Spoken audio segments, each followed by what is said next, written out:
on KTRS. There's a mistake. Moonlight, you guys won Best Picture. Moonlight won. Come on, this is not a joke. This is not a joke. I'm afraid they read the wrong thing. This is not a joke. Moonlight has won Best Picture. Moonlight, Best Picture. There you go. That's how it sounded. There was a man who was behind the scenes watching it all from the theater. ABC News' Jason Nathanson. Jason, good morning. I watched the Russians hack this Oscars. That's what happened. I'm standing by it. Tell us the scene behind the stage. Craziness. I mean, absolutely never seen anything like that. They announced that La La Land wins. Warren Beatty and Faye Dunaway announced that La La Land wins, and I'm backstage writing my the Oscars are over. I'm writing my pieces. La La Land wins, 7 wins. This was what expected to happen. I'm busy writing my pieces, and then all of a sudden, everybody in the press room starts murmuring, like, what's going on? People are moving behind the stage. You think something's happening, like there's a terrorist attack or something off the stage. You don't know what's going on because the producers are running around like crazy while people are giving acceptance speeches, only to realize that the wrong thing happened. It's like the Super Bowl going into overtime or the election. What is happening in this year where just nothing can just go smoothly? It's absolute craziness. So do we know what was it as simple as they gave him the wrong envelope? Yes, it's as simple as that. So what happens is there are 2 envelopes, stage left and stage right, for every category. Warren Beatty and Faye Dunaway were given the previous category's envelope. That was for Best Actress, Emma Stone for La La Land. So Warren Beatty gets out there, he opens up the envelope and looks down at Emma Stone, La La Land. Now, obviously that's wrong. This is Best Picture. That was for Best Actress. So he looks at it. He kind of looks around. You can see he doesn't know what he's doing. I've studied this like the Zapruder tape. Right. Like frame by frame to find out exactly what happened. He's looking around. He's hoping somebody's going to notice that something's wrong, but he can't really figure it out. So he hands the envelope to Faye Dunaway, so she's the one who says the wrong name. She says the wrong name, and then they get 3 acceptance speeches deep. I don't know why nobody got on stage to correct this, right. But they got so deep into the speeches, and then somebody came out finally with the right card. PricewaterhouseCoopers, they're the ones who are in charge of the envelopes. They're taking full responsibility for it. They say they gave the wrong envelope, and there's going to be an investigation. Okay, so if they gave the Emma Stone Best Actress envelope to Faye Dunaway and Warren Beatty, what envelope did Leo get to give to Emma Stone for her Oscar? The other Emma Stone envelope, because there's 2 of them. Okay. So he got one, and then the conspiracy theories started to go crazy backstage because Emma Stone came back. Warren Beatty said right after that happened, he said on during the live show that he had an Emma Stone envelope. She came backstage and said, "No, I have the Emma Stone envelope. I kept that one." And I have it, but little did she know there are actually 2. So okay. She had the one, but the other one, which should have been thrown away, recycled, shredded, whatever, made its way into the hands of Warren Beatty. With all things being said, Jason Nathanson, as you said, you've studied this like the Zapruder film. They couldn't have handled the mistake any better.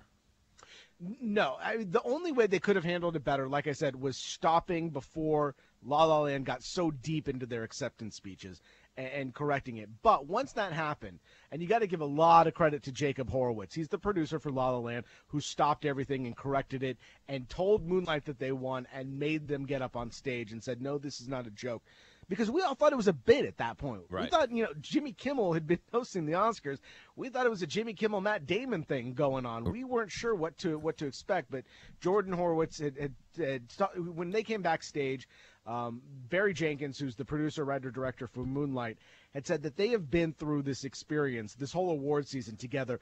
Both of these casts and crews know each other very well from going through this, and that they're very, very tight. They're very good friends. They're very, very happy for each other, but they also have that respect there. So he knew that once, La La Land wasn't the one to win, that it's Moonlight's time. Hey, you guys come up here and give your speeches. Unfortunately, the last 3 minutes of the show overshadowed, in my humble opinion, a fantastic Oscar night.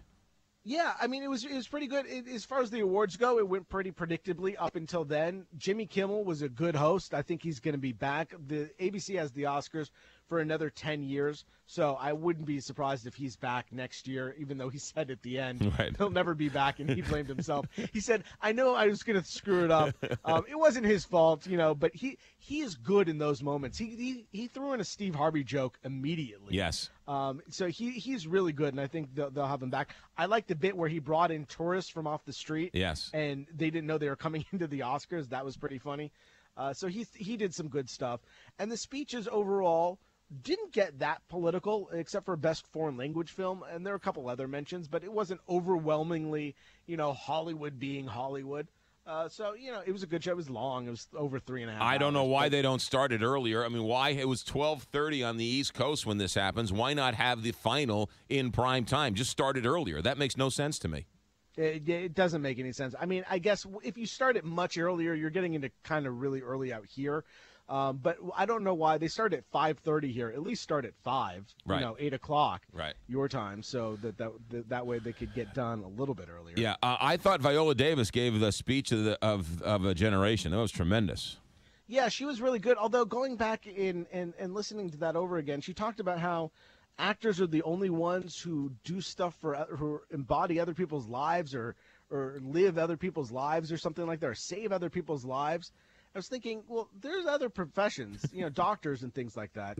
They do stuff for other lives. Actors aren't the only ones. But she was very emotional, very passionate, and definitely she knows how to give a speech for sure. Last question for you, Jason Nathanson. I'm sure you've been up all night long, and thanks for spending a couple minutes with us. Is Moonlight worthy of Best Picture? It's funny because if it didn't happen this way, Moonlight winning Best Picture is one of those things where in 5 or 10 years you're going to look back on Wikipedia at the list of things that won, and you're going to go, okay, Moonlight. Never saw it. There are other films on that year that I think were probably better.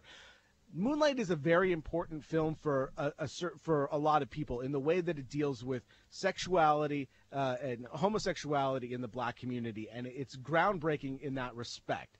So it's a groundbreaking kind of film for now. Is it the best picture? In my opinion, not even close of those 9 that were up there. Who do you think should have won? I would have been okay with a La La Land win. I loved Hidden Figures. I think it combines history, it combines civil rights.